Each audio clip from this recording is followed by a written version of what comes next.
Hi friends, welcome back to my YouTube channel. ನನ್ನ ಒಂದು YouTube ಚಾನಲ್ಗೆ ಯಾರೆಲ್ಲ ಸಬ್ಸ್ಕ್ರೈಬ್ ಆಗಿಲ್ಲ ದಯವಿಟ್ಟು ಸಬ್ಸ್ಕ್ರೈಬ್ ಮಾಡ್ಕೊಳ್ಳಿ. ಹಾಗೆ ವಿಡಿಯೋನ ಸ್ಕಿಪ್ ಮಾಡೋಕ್ಕೆ ಹೋಗ್ಬೇಡಿ, ಎಂಡ್ ತನಕ ನೋಡಿ. ಇದು ನಮ್ಮೂರಲ್ಲಿ ನಡೆದಿರುವಂಥ ಮಾರಮ್ಮನ ಜಾತ್ರೆ ವಿಡಿಯೋನ ಲೇಟಾಗಿ ಹಾಕ್ತಾಯಿದ್ದೀನಿ.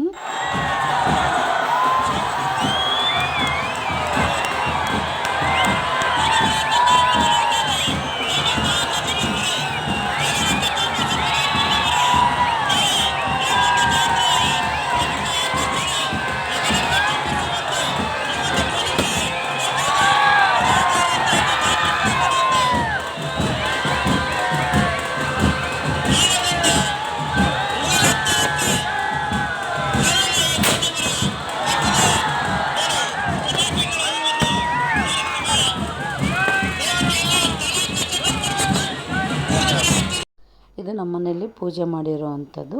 ಸೋಮವಾರ ನಾವು ಆಂಜನೇಯನಿಗೆ ಬೆಲ್ದಾರತಿ ಮಾಡ್ತೀವಿ. ಅಂದರೆ ಇದು ಸೋಮವಾರ ಮಂಗಳವಾರ ಜಾತ್ರೆ ಇರುವಂಥದ್ದು. ಸೋಮವಾರ ನಾವು ಮನೆಯಲ್ಲಿ ವೆಜ್ ಅಂದರೆ ಸ್ವೀಟ್ ಎಲ್ಲ ಮಾಡಿಬಿಟ್ಟು ಆಂಜನೇಯನಿಗೆ ನಾವು ಬೆಲ್ದಾರ್ತಿನ ಮಾಡ್ಕೊಂಡು ಬರ್ತೀವಿ. ಬಟ್ ನಾನು ಬೆಲ್ದಾರ್ತಿದು ವೀಡಿಯೋ ಮಾಡ್ಕೊಳಕ್ಕಾಗಲಿಲ್ಲ, ಏಕೆಂದರೆ ಒಬ್ಬಳೇ ಹೋಗಿದ್ದೆ, ಹಂಗಾಗಿ ಮಾಡ್ಕೊಳಕ್ಕಾಗಲಿಲ್ಲ. ಏಕೆಂದರೆ ನಾನೇ ಆರತಿ ಹಿಡ್ದಿರ್ತೀನಲ್ವ, ಹಂಗಾಗ್ಬಿಟ್ಟು. ಇದು ಎರಡನೇ ದಿನದ್ದು ವಿಡಿಯೋ. ಅಂದರೆ ಎರಡನೇ ದಿನ ನಾವು ತೊಂಬಿಟ್ಟಿನ ಆರತಿ ತೊಗೊಂಡೋಗ್ತೀವಿ. ಮಾರಮ್ಮಂಗೆ ಫಸ್ಟು ತೊಂಬಿಟ್ಟಿನ ಆರತಿ ತೊಗೊಂಡೋಗಿ ಅಲ್ಲಿ ಪೂಜೆ ಎಲ್ಲ ಮುಗಿಸ್ಕೊಂಡು ಆಮೇಲೆ ರೇಣುಕೆಲ್ಲಮ್ಮಂಗೆ ತೊಂಬಿಟ್ಟಿನ ಆರತಿ ತೊಗೊಂಬರೋ ಅಂಥದ್ದು. ನನಗೆ ಮಾರಮ್ಮನ ದೇವಸ್ಥಾನದ ಹತ್ರ ವೀಡಿಯೋ ಮಾಡ್ಕೊಳಕ್ಕಾಗಲಿಲ್ಲ, ಏಕೆಂದರೆ ತುಂಬ ರಶ್ ಇರುತ್ತೆ. ಮತ್ತು ನಾವು ತೊಂಬಿಟ್ಟು ಹೊತ್ಕೊಳ್ಳೋಕ್ಕೆ ಅಂತ ಮಾಡಿಸಿರ್ತೀವಲ್ಲ, ಅದು ತುಂಬ ವೆಯ್ಟ್ ಇರುತ್ತೆ. ಅದನ್ನ ಇಟ್ಕೊಂಡು ವೀಡಿಯೋ ಎಲ್ಲ ಮಾಡ್ಕೊಳಕ್ಕಾಗಲಿಲ್ಲ. ಇಲ್ಲಿ ಅಂದರೆ ಅಕ್ಕ ಬಂದಿದ್ದರು, ಅಕ್ಕನ ಕೈಯಲ್ಲಿ ತೊಂಬಿಟ್ಟಿನ ಆರತಿನ ಕೊಟ್ಬಿಟ್ಟು ನಾನು ವೀಡಿಯೋ ಮಾಡ್ಕೊತಾ ಇದ್ದೆ. ಇದು ಲಾಸ್ಟು ರೇಣುಕೆಲ್ಲಮ್ಮಂಗೆಲ್ಲ ಪೂಜೆ ಮಾಡಿಬಿಟ್ಟು ಆಮೇಲೆ ಮನೆಗೆ ಹೋಗಿ ಅಡುಗೆ ಮಾಡೋ ಅಂಥದ್ದು. ಇವತ್ತಿನ ದಿನ ನಾನ್ ವೆಜ್ ಮಾಡಿಬಿಟ್ಟು ಜಾತ್ರೆನ ಮಾಡೋ ಅಂಥದ್ದು. ಇಲ್ಲಿ ಪೂಜೆ ಎಲ್ಲ ಮುಗಿಸ್ಕೋಬೇಕು. ಇಲ್ಲಿ ಯಾರ್ಯಾರೆಲ್ಲ ತೊಂಬಿಟ್ಟಿನ ಆರತಿ ಎಲ್ಲ ಮಾಡಿರ್ತಾರೋ ಅಂಥವ್ರ ಮನೆಗೆ ಪ್ರತಿ ವರ್ಷ ಯಾರ್ಯಾರು ಮಾಡ್ತಾರೆ ಅಂತ ಗೊತ್ತಿರುತ್ತಲ್ವ, ಅಂಥವ್ರ ಮನೆಗೆಲ್ಲ ಹೋಗ್ಬಿಟ್ಟು ಕರ್ಕೊಂಬರ್ತಾರೆ. ಕರ್ಕೊಂಬಂದು ಎಲ್ಲರೂ ಸೇರಿಬಿಟ್ಟು ದೇವ್ರಿಗೆ ತೊಂಬಿಟ್ಟಿನ ಆರತಿನೆಲ್ಲ ಬೆಳಗ್ಬಿಟ್ಟು ಆಮೇಲೆ ಮನೆಗೆ ಹೋಗುವಂಥದ್ದು. ಪ್ರತಿ ವರ್ಷವೂ ಇದೇ ಥರನೇ ಇರುತ್ತೆ. ತುಂಬ ಚೆನ್ನಾಗಿರುತ್ತೆ ನೋಡಿ. ಎಷ್ಟು ಜನ ತೊಂಬಿಟ್ಟಿನ ಆರತಿ ಎಲ್ಲ ಮಾಡಿರ್ತಾರೆ.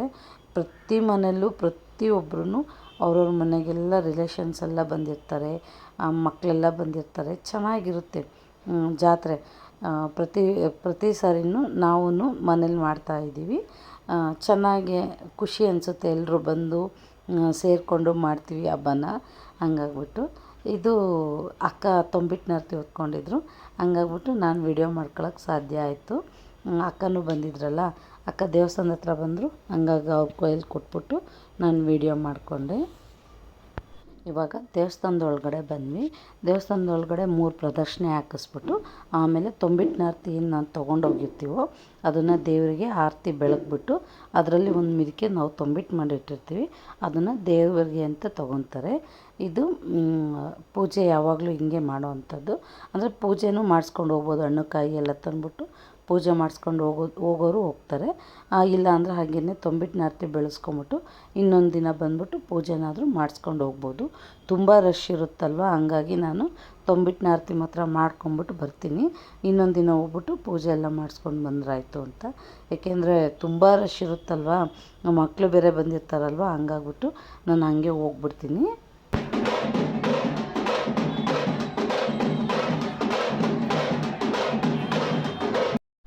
ಜಾತ್ರೆ ಎಲ್ಲ ಮುಗಿದು ನೆಕ್ಸ್ಟ್ ಡೇ ನಾವು ಬಗಲುಗುಂಟೆ ಮಾರಮ್ಮನ ದೇವಸ್ಥಾನಕ್ಕೆ ಬಂದಿದ್ವಿ.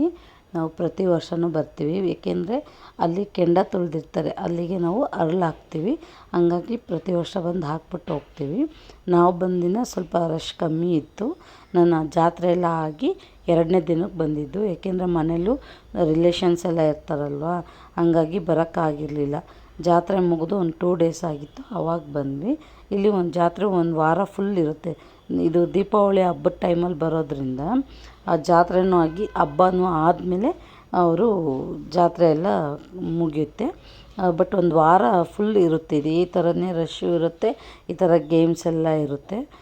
ನಾವು ಮಕ್ಕಳನ್ನ ಕರ್ಕೊಂಬಂದಿದ್ವಿ, ಏಕೆಂದರೆ ಪ್ರತಿ ವರ್ಷ ಕರ್ಕೊಂಬರ್ತೀವಿ. ಜಾತ್ರೆ ಟೈಮಲ್ಲಿ ಬರೋಕ್ಕಾಗಿರ್ಲಿಲ್ವಲ್ಲ, ಅದಾಗಿ ಜಾತ್ರೆ ಆಗಿ 2ನೇ ದಿನಕ್ಕೆ ಬಂದಿದ್ವಿ. ಮಕ್ಕಳಿಗೆ ಆಟ ಆಡಿಸ್ಕೊಂಬಿಟ್ಟು ಹೋಗೋಣ ಅಂತ ಕರ್ಕೊಂಬಂದ್ವಿ. ಚೆನ್ನಾಗಿತ್ತು. ಪ್ರತಿ ಸರಿನೂ ಗೇಮ್ಸ್ ಅಷ್ಟು ಇರ್ತಾ ಇರಲಿಲ್ಲ. ಬಟ್ ಇವಾಗ ತುಂಬ ವೆರೈಟೀಸ್ ಗೇಮ್ಸ್ ಎಲ್ಲ ಬಂದಿತ್ತು. ಚೆನ್ನಾಗಿತ್ತು, ಮಕ್ಕಳೆಲ್ಲ ಎಂಜಾಯ್ ಮಾಡಿದರು. ಪ್ರತಿ ವರ್ಷವೂ ಜಾತ್ರೆಯಾಗಿ ಒಂದು ವಾರದ ತನಕನೂ ಈ ಗೇಮ್ಸ್ ಎಲ್ಲ ಇರುತ್ತೆ. ಅಂಗಡಿಗಳೆಲ್ಲ ಇರ್ತವೆ, ಅಂದರೆ ಸ್ಟಾಲ್ ಹಾಕಿರ್ತಾರಲ್ಲ ಎಲ್ಲ ಇರುತ್ತೆ. ಜಾತ್ರೆ ಎಲ್ಲ ಮುಗಿದು ಒಂದು ವಾರ ಆದಮೇಲೆ ದೀಪಾವಳಿ ಹಬ್ಬ ಇರುತ್ತಲ್ಲ, ಅಲ್ಲಿ ತನಕನೂ ಇರುತ್ತೆ ಜಾತ್ರೆ. ಇವತ್ತಿನ ವಿಡಿಯೋ ಇಲ್ಲೇ ಮುಗಿಸ್ತಾ ಇದ್ದೀನಿ. Thank you for watching. ಮತ್ತು ಇನ್ನೊಂದು ವಿಡಿಯೋದಲ್ಲಿ ಸಿಗೋಣ.